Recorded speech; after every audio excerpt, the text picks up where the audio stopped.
আমার প্রাণের মানুষ আছে প্রাণে, তাই হেরিতায় সকলখানে। আছে সে নয়ন তারায়, আলোক ধারায়, তাই না হারা। ওগো তাই দেখি তাই যেথায় সেথায়, তাকায় আমি যেদিক পানে, আমার প্রাণের মানুষ আছে প্রাণে। আজ আমি আমাদের প্রাণের ঠাকুর রবি ঠাকুরের ছবি আঁকছি। আমাদের সুখের রবি ঠাকুর, দুঃখের রবি ঠাকুর, আমাদের প্রেমের রবি ঠাকুর, বিরহের রবি ঠাকুর, আমাদের প্রত্যেকটা দিনই রবি ঠাকুরের। 25শে বৈশাখ তার জন্মদিবস হলেও বাঙালির কাছে প্রত্যেকটা দিনই 25শে বৈশাখ। আমরা প্রত্যেকটা দিনই তার জন্মদিবস উদযাপন করি। তো কথা বলতে বলতে আমার কাজটা প্রায় কমপ্লিট হয়ে গেছে।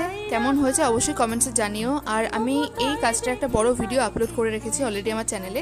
তো যারা এখনও দেখোনি দেখে এসো, কারণ সেখানে আমি তোমাদের যত প্রশ্ন আছে সব প্রশ্নের উত্তর দেওয়ার চেষ্টা করেছি। আর ভিডিওটাকে বেশি বেশি করে শেয়ার করো। দেখা হবে নেক্সট ব্লগে। ততক্ষণ জন্য টাটা।